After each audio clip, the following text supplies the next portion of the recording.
the name is something that we said, how do you explain this to people? People that know the Bible know that Cana was where Jesus performed his first miracle. And we then like to look at it as there was joy. He was at a joyful occasion. And so one of our main tenets is joy.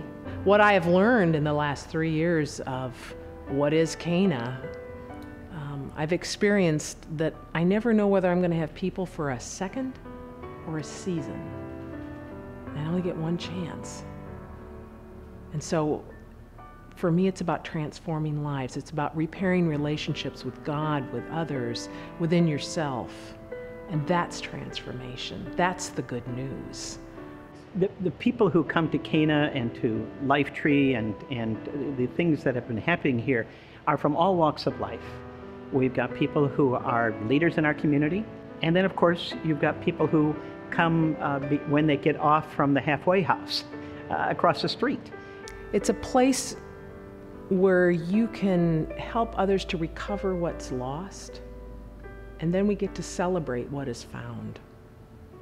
And that's why it's hard to pinpoint just what Cana is, because it's an experience with God. Life Tree Cafe was, I think, the first thing that started happening here, even though we had a title of Cana. Life Tree Cafe is the main event that goes on. About 3 months ago, I started coming. A friend of mine brought me here, someone I pretty much just met. I felt a warmth from the women. I come 2 or 3 times a week just to hang out. And I mean, we have lessons that we do, book studies. I don't feel judged, and that's important. To see people come in and be downtrodden in the way they're looking, and just after spending time in the Word with them, or just spending time praying with them, or asking them, what can we do to take care of some physical needs for you, you see somebody change. It's a place to be. And it's a place where the only expectation is that God is at work. And we who have that same vision get that opportunity to be the hands and feet and the presence of Christ for somebody that day, without judgment and without expectations.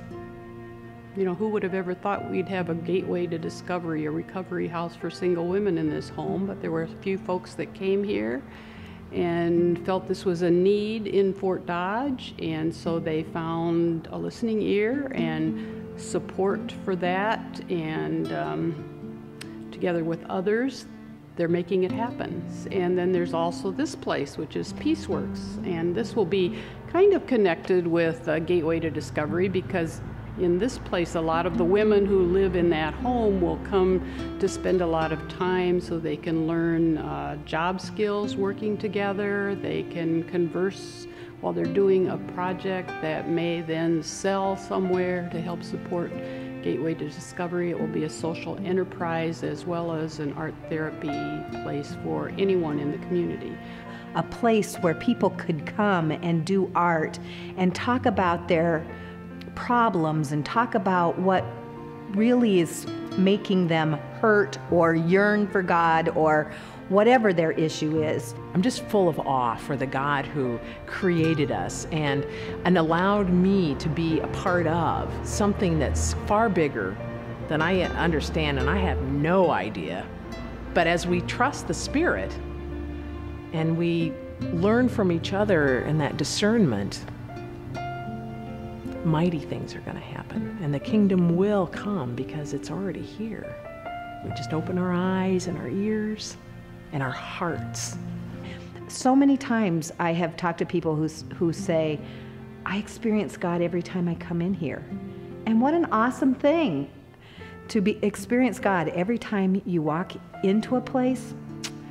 It's just awesome.